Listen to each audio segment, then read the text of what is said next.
하나님 말씀 여호수아 8장 10절에서 23절입니다.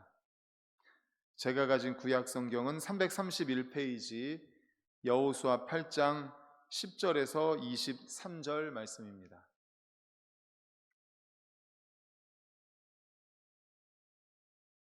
네, 우리 여호수아 8장 10절에서 23절까지 다 같이 읽겠습니다. 시작.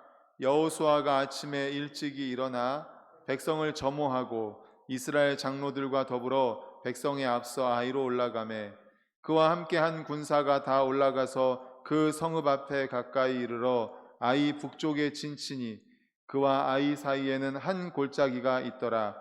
그가 약 5천 명을 택하여 성읍 서쪽 베델과 아이 사이에 매복시키니 이와 같이 성읍 북쪽에는 온 군대가 있고 성읍 서쪽에는 복병이 있었더라. 여호수아가 그 밤에 골짜기 가운데로 들어가니 아이 왕이 이를 보고 그 성읍 백성과 함께 일찍이 일어나 급히 나가 아라바 앞에 이르러 정한 때에 이스라엘과 싸우려 하나 성읍 뒤에 복병이 있는 줄은 알지 못하였더라.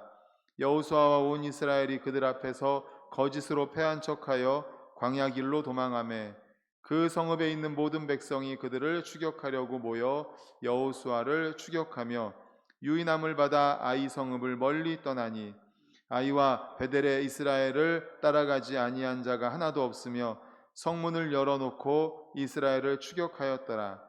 여호와께서 여호수아에게 이르시되 내 손에 잡은 단창을 들어 아이를 가리키라. 이 성읍을 내 손에 넘겨주리라. 여호수아가 그의 손에 잡은 단창을 들어 그 성읍을 가리키니 그의 손을 드는 순간에 복병이 그들의 자리에서 급히 일어나 성읍으로 달려 들어가서 점령하고 곧 성읍에 불을 놓았더라. 아이 사람이 뒤를 돌아본즉 그 성읍의 연기가 하늘에 닿은 것이 보이니 이 길로도 저 길로도 도망할 수 없이 되었고 광야로 도망하던 이스라엘 백성은 그 추격하던 자에게로 돌아섰더라.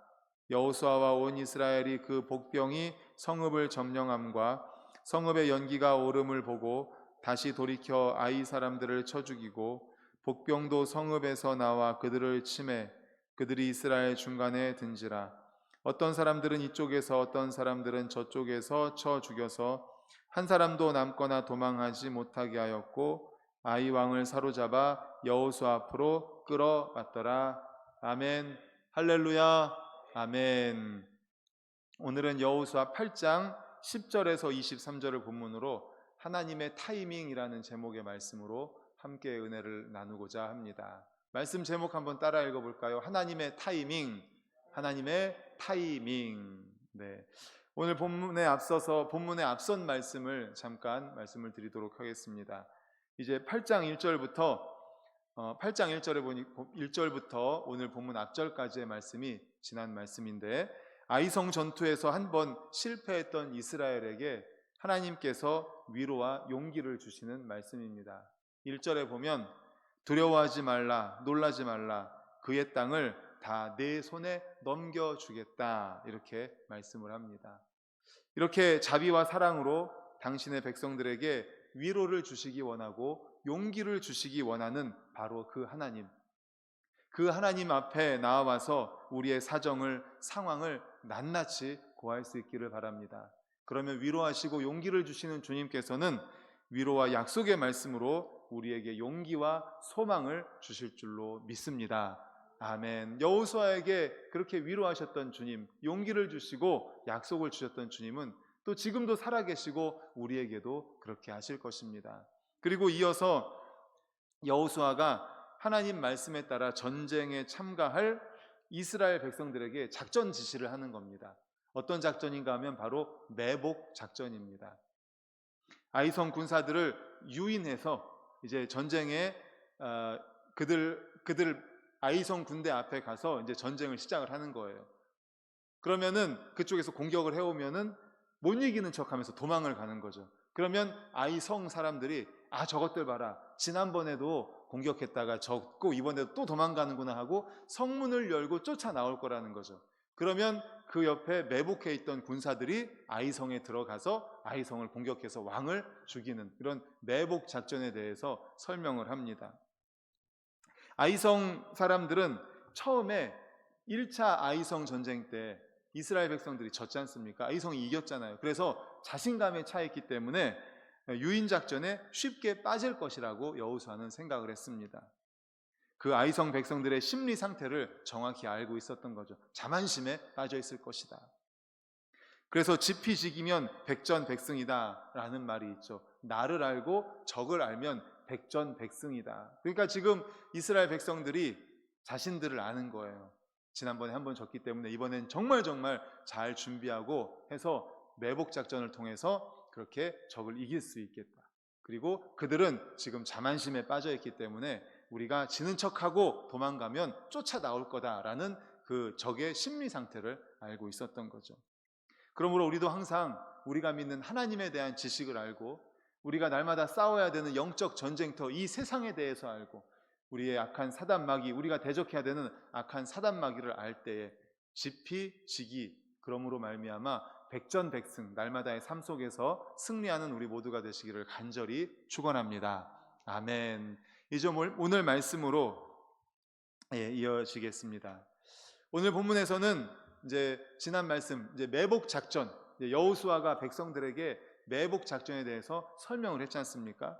그 작전 지시한 대로 여호수아의 지시에 따라서 진영 배치를 완료를 합니다. 그리고 여호수아가 지휘하는 본진이 패배한 것처럼 위장해서 도망합니다. 그러니까 실제로 아이성 군인들이 나와서 쫓아 나오는 거예요.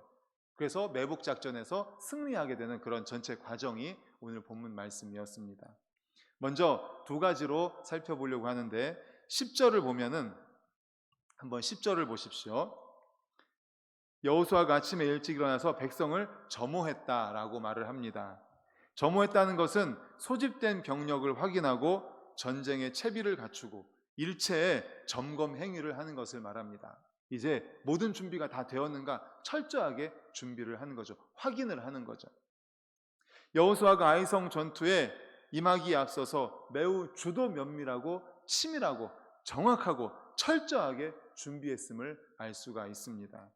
실제로 그의 준비는 철저했습니다. 정확했습니다. 아주 주도 면밀했습니다. 하나님의 지시를 받자마자 용사 3만 명을 선발합니다. 그래서 그 전날에 베델과 아이 사이에 딱 매복을 시킵니다. 우리 9절 말씀을 화면을 보고 같이 읽겠습니다. 시작. 그들을 보내매 그들이 매복할 곳으로 가서 아이 서쪽 베델과 아이 사이에 매복하였고 여호수아는 그 밤에 백성 가운데에서 잤더라. 아멘. 먼저 그들은 3만 명을 선발해서 베델과 아이 사이에 이렇게 매복을 시킵니다. 그리고 아침 일찍 일어나서 전쟁터로 나가기 전에 나머지 군사들의 인원, 장비 같은 것을 마지막으로 점검한 다음에 드디어 전쟁터로 출발을 합니다. 그런데 그의 준비는 여기서 끝나지 않았습니다. 전투를 임할 장소에 가보니까 조금 더 부족하다고 생각했던 것 같아요. 매복할 인원이 부족하니까 5천 명을 또 선발해가지고 또 매복을 시킵니다. 우리 12절도 이어서 화면 보고 읽겠습니다. 시작. 그가 약 5천 명을 택하여 성읍 서쪽 베델과 아이 사이에 매복시키니. 아멘. 처음에 그 전날에 3만 명을 매복을 시켰어요. 그런데 당일날에 가서 보니까 안 되겠다 싶은 거죠. 더 필요하겠다 생각을 한 겁니다. 모든 것을 살펴보니까 매복을 더 많이 해야 되겠다 생각을 해서 5천 명을 더 매복시킨 거예요. 그러니까 3만 5천 명을 매복을 시킨 거죠. 그리고 이렇게 완벽하게 매복 준비를 마친 다음에는 자신은 나머지 군사들을 이끌고 이제 다른 북편 아이성의 북편 골짜기에 들어가서 이제 전쟁 준비를 태세를 하고 있었습니다. 이러한 여호수아의 철저한 준비는 이스라엘이 2차 아이성 전투에서 거둔 승리가 결코 우연이 아니었음을 알 수 있게 합니다. 물론 전쟁의 승리는 어디에 있습니까? 하나님께 달렸죠. 하나님의 은혜와 약속에 달려 있습니다. 아까도 말씀드렸지만 8장 1절에서 하나님께서 약속하셨어요. 아이성을 붙여주겠다 약속하셨습니다. 그러나 여호수아는 그 약속만 믿고 하나님이 붙여주신다고 했으니까 나는 가만히 있어도 되겠지라고 하지 않았습니다. 그렇게 안일한 자세로 전쟁에 임하지 않았습니다. 그리고 어떻게 했습니까? 철저하게 준비했습니다. 주도 면밀하게 준비했습니다. 매복 작전, 처음엔 3만 명 매복시켰다가 또 가서 보니까 안 되겠다, 5천 명을 더 매복시키고 자기들 본진은 여기에서 이제 전쟁에 임하다가 언제쯤 퇴각해야지, 뭐 이런 것들 아주 주도 면밀하게 그 지역 상황을 살펴보고 치밀하게, 정확하게, 철저하게 준비를 한 겁니다. 하나님의 약속을 성취하기 위한 거룩한 싸움이었기 때문에 철저히 최선을 다했습니다. 그리고 결국 이러한 철저한 준비로 인하여서 약속한 대로 완전한 대승을 거두게 된 줄로 믿습니다. 아멘. 이렇게 오늘 말씀을 통해서 우리에게 주시는 메시지는요, 위대한 일을 성취하고 승리하기 위해서는 분명 하나님의 은혜가 있어야 됩니다. 하나님의 은혜가 있어야 되지만 거기에서 멈추는 것이 아니라 우리가 해야 될 일을 해야 된다는 거예요. 우리가 해야 될 일에 있어서도 최선을 다해야 한다는 것입니다. 유명한 조각가인 미켈란젤로가 시스틴 채플이라는 교회당의 천정 벽화를 그리고 있었습니다. 한번 사진 보여주십시오. 아마 많이 보셨을 거예요. 예, 이 그림을 워낙 유명한 그림이기 때문에 많이 보셨을 겁니다. 이게 시스틴 채플이라는 교회당인데 이걸 다 미켈란젤로가 수년에 걸쳐서 그렸다고 합니다. 그런데 그 천정이 굉장히 높대요. 그 천정이 굉장히 높은데 이 아래에서 보면 천정의 모습이 잘 보이지도 않는다고 합니다. 그래도 그는 그 천정 벽에 가까이 붙어서 아주 작은 선까지도 정말 최선을 다해서 정성을 다해서 그렸다고 합니다. 이제 밑에서 그 친구가 물끄러미 보니까 저 꼭대기에서 뭘 그리고 있는데 보이지도 않는 거예요. 보이지도 않으니까 밑에서 말하는 겁니다. 친구가 미켈란젤로한테, 여보게, 여기서는 아무것도 보이지 않으니까 그냥 대충 그리고 내려오게, 이렇게 얘기를 한 거예요. 그러니까 미켈란젤로가 천정에서 밑에를 보면서 그 친구를 향해 이야기한 겁니다. 여보게, 이 그림을 다 그린 후에 이 그림의 성과가 어느 정도인가를 제일 잘 아는 사람이 누구겠는가 물어보니까 아래에서 누구라고 했을까요? 아유, 그야 당연히 자네지, 이렇게 이야기를 한 겁니다. 맞네. 내가 알고 하나님이 아는데 내가 어떻게 최선 이하로 일할 수 있겠는가? 그렇습니다. 미켈란젤로는 항상 최선을 다했습니다. 내가 아는데, 이 그림을 어떻게 그렸는지를 내가 아는데, 그리고 하나님이 아시는데 내가 어떻게 최선 이하로 일을 할 수가 있겠는가? 그래서 저 천정을 그 아주 세밀한 부분까지도 거기까지 올라가서 밑에서는 잘 보이지도 않는데 세밀한 그 선 하나하나까지도 최선을 다해서 그렸다고 합니다. 미켈란젤로는 아무도 보지 않는 곳에서도 최선을 다했습니다. 이처럼 최선을 다하는 자가 성공할 수 있습니다. 예수님은 인류 구속을 위해서 40일을 금식 기도하시면서 준비하셨습니다. 사도 바울은요, 전도를 위해서 3년 동안을 준비를 했습니다. 그래서 예수님이나 바울은 자신에게 맡겨진 사명을 완수할 수가 있었던 것입니다. 그렇습니다. 이처럼 신앙의 위대한 일을 성취하기 위해서는 하나님의 은혜가, 하나님의 능력이 우선되어야 하는 것은 당연한 것입니다. 하지만 거기에 그 약속과 사명을 이루기 위해서 인간 편에서도 최선을 다해서 기도하면서 철저하게 준비하고 정확하게 준비하고 주도 면밀하게 준비하는 과정이 있어야 할 줄로 믿으시기를 축원합니다. 아멘. 아멘. 최선을 다해야 됩니다. 하나님의 일을 하면서 대충 할 수 있습니까? 영국 청교도 혁명의 지도자인 크롬웰은 부하들에게 이렇게 말했다고 합니다. PPT 보여주시고 우리 같이 읽어볼까요? 시작. 철저히 준비하십시오. 그러나 기도하십시오. 예, 철저히 준비하십시오. 정확하게, 철저하게, 주도 면밀하게, 꼼꼼하게 준비하십시오. 그러나 기도하십시오. 그렇습니다. 기도가 우선이죠. 하나님의 은혜가 우선입니다. 하나님의 약속이 우선입니다. 하지만 하나님께서 다 해주실 테니까 나는 아무것도 안 해야지, 이거는 아니죠. 우리도 할 수 있는 대로 하나님의 큰 은혜의 울타리 안에서 우리가 해야 되는 일들은 최선을 다해야 하지 않겠습니까? 하나님은 우리 인간을 로봇이나 허수아비로 만들지 않으셨습니다. 하나님의 형상대로 지으셨습니다. 그래서 우리는 하나님의 일을 성취하기 위해서는 하나님께서 최선을 다하신 것처럼 우리도 최선을 다해야 합니다. 서양 격언에 이런 게 있다고 합니다. 하나님은 우리에게 비프 스테이크를 만들어 주시지 않는다. 비프 스테이크. 비프 스테이크가 이제 소를 재료로 한 소고기 스테이크가 비프 스테이크인데, 하나님은 우리에게 비프 스테이크를 만들어 주시지 않는다. 이게 무슨 말인가 하면, 하나님은 우리에게 비프 스테이크의 재료가 되는 소는 길러 주신답니다. 그런데 그 소를 가지고 소고기 스테이크를 만드는 건 누가 해야 되는 일이에요? 우리가 해야 되는 일이죠. 우리가. 바로 그걸 말하는 겁니다. 하나님은 소를 길러 주신다는 거예요. 재료를 준비해 주시지만 그 재료를 가지고 음식을 만들고, 그 재료를 가지고 스테이크를 만들고, 그 재료를 가지고 해야 되는 거는 바로 우리가 해야 된다는 거죠. 바로 사람의 몫이라는 겁니다. 그렇기 때문에 인간 편에서 최선을 다해야 됩니다. 주도 면밀하게 준비해야 됩니다. 정확하게, 철저하게, 꼼꼼하게 우리에게 맡겨진 일을 대충대충 해서는 안 됩니다. 하나님의 일을 어떻게 대충 합니까? 최선을 다해야죠. 그러므로 이러한 깨달음으로 받은 사명을 위해서 먼저 기도하는 것, 하나님의 은혜를 사모하면서 기도하는 것, 그러나 기도하면서 우리가 할 수 있는 정확하고 철저하게 최선을 다해서 계획하고 준비하고 최선을 다함으로 하나님께서 약속하신 그 은혜와 복을 다 받아 누리는 우리 모두가 되시기를 간절히 축원합니다. 아멘, 아멘. 우리가 지난 주일에 이제 행축 진군식을 시작으로 영적 전쟁터에 드디어 들어왔습니다. 그리고 우리가 전도하고자 원하는 태신자를 작정을 했습니다. 이제 2달 동안 기도하면서 하나님의 은혜를 사모하면서 우리가 최선을 다해서 해야 됩니다. 간격을 좁혀야 돼요. 관계를 좁혀 나가야 돼요. 그리고 그분들을 주님께로 인도해야 됩니다. 행축의 99%는 뭐예요? 기도. 기도입니다. 전도는 영적 전쟁이기 때문에 반드시 기도해야 돼요. 그러나 우리가 해야 되는 일도 있습니다. 거기에 최선을 다해야 됩니다. 이제 돌아오는 주일에 전교인 노방전도를 오후 예배 마치고 합니다. 그리고 또 손편지도 쓸 겁니다. 전에 하던 대로 차를 마시면서 간격도 좁힐 겁니다. 이번에 또 문화행축도 있습니다.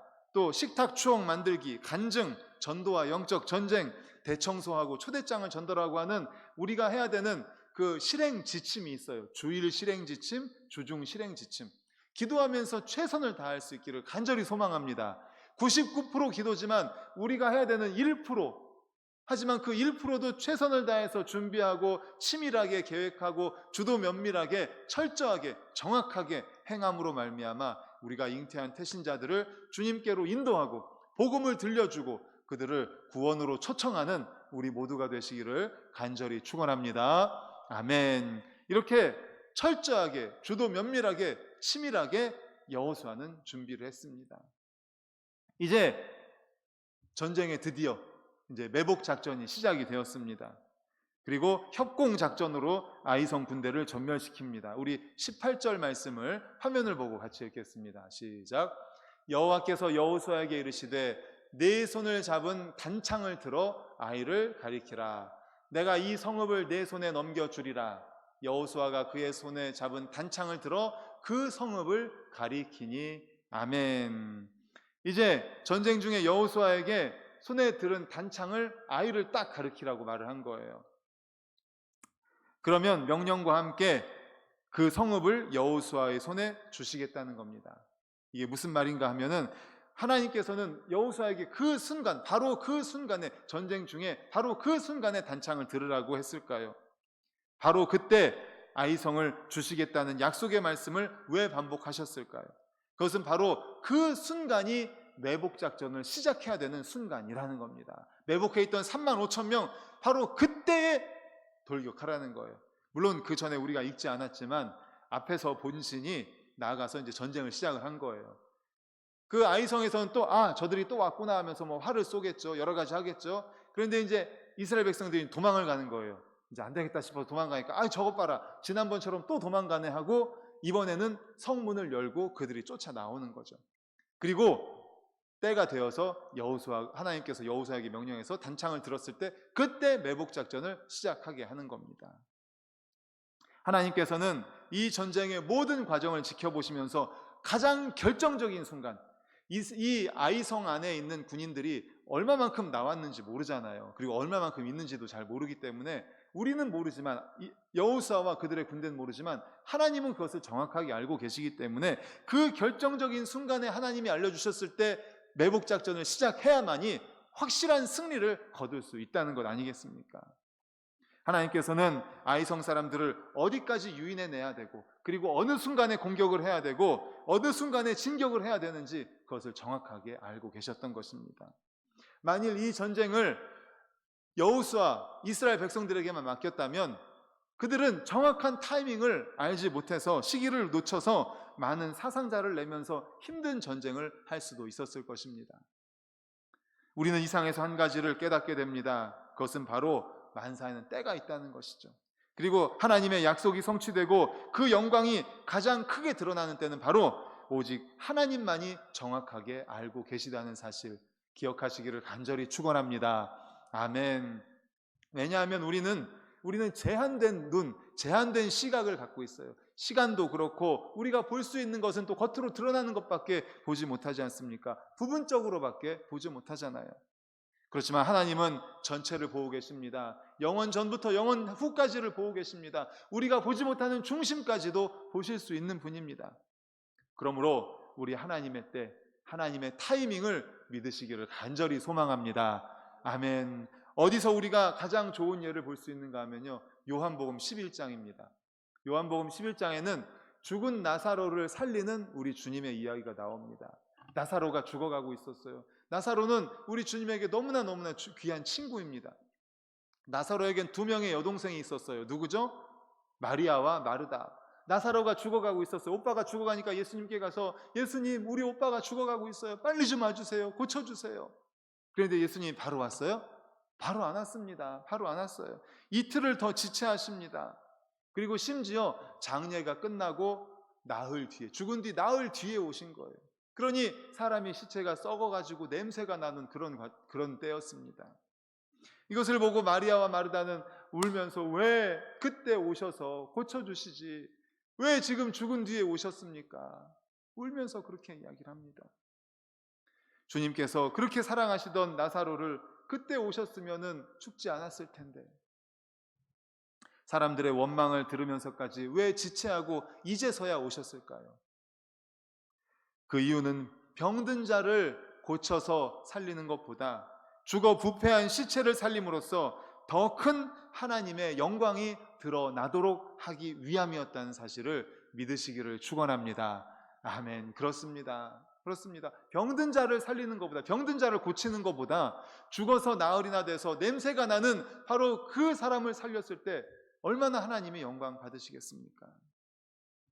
우리는 흔히 상황이 급할수록 주님, 지금입니다. 지금, 이렇게 이야기할 때가 많습니다. 그러나 하나님은 전체를 보시고 하나님의 영광이 가장 크게 드러날 때를 기다리고 계십니다. 우리에게도 가장 큰 유익이 되는 때를 보시면서 기다리십니다. 그리고 그 순간이 왔을 때 바로 주님께서는 우리에게 말씀을 해주시고 손을 내밀어 역사해 주십니다. 그렇게 이스라엘 백성들이 이방의 압제 속에서 그토록 오랫동안 목매어 메시아를 기다렸을 때, 기다리고 기다려도 오시지 않던 메시아, 그러나 그 메시아가 바로 주님의 때가 되었을 때 오셨고 그 복음, 가장 기쁜 소식을 전해주셨던 것 아니겠습니까? 우리 마가복음 1장 15절 화면 보고 같이 읽겠습니다. 시작. 이르시되 때가 찼고 하나님의 나라가 가까이 왔으니 회개하고 복음을 믿으라 하시더라. 아멘. 바로 이겁니다. 때가 찼다. 때가 찼다. 메시아를 그렇게 기다렸습니다. 그런데 그렇게 기다리고 기다려도 안 오고 안 왔는데 드디어 때가 찼고 때가 됐기 때문에 예수님께서 오신 것입니다. 그러므로 사랑하는 성도 여러분, 상황이 힘들고 어려울 때 조급해하지 마십시다. 그리고 흔들림 없이 기도하면서 정확한 때를 기다리는, 하나님께서 역사하실 바로 그 때를 기다리는 우리 모두가 되시기를 소망합니다. 그러면 하나님께서는 가장 정확한 때, 가장 좋은 때 지체하지 않고 역사하셔서 약속하신 바를 성취해 주실 줄로 믿습니다. 아멘. 언젠가도 설교하면서 말씀드린 것 같은데, 그 하나님의 타이밍이라는 책이 있습니다. 하나님의 타이밍, 하나님의 때죠. 예, 그 책에도 보면 그러한 하나님의 타이밍에 대한 이야기가 많이 나옵니다. 우리에게 필요한 것은 바로 그겁니다. 하나님의 때가 가장 좋은 때다라는 믿음입니다. 사실 하나님의 때를 기다리는 거 쉽지 않습니다. 많은 인내가 필요합니다. 정말 많은 인내가 필요합니다. 실망할 때도 많습니다. 낙심할 때도 많습니다. 그렇지만 우리에게는 그래서 믿음을 달라고 기도해야 돼요. 하나님 도와주십시오. 저는 연약합니다. 그래서 하나님의 때를 기다리는데 힘들고 지치고 쓰러질 때가 많습니다. 그러나 하나님 믿음을 주십시오. 하나님의 때가 가장 좋은 때라는 믿음을 주시고 저에게 기다릴 수 있는 힘을 주십시오. 인내할 수 있는 힘을 주십시오. 그리고 찬양의 가사처럼 기대하고 기도하며 기다릴 수 있도록 도와주십시오. 그래서 하나님의 때, 가장 좋은 때 하나님의 역사를 경험할 수 있도록 하나님 도와주시옵소서라고 기도하면서 기대하며 기다리는 우리 모두가 되시기를 간절히 축원합니다. 아멘. 아멘. 예,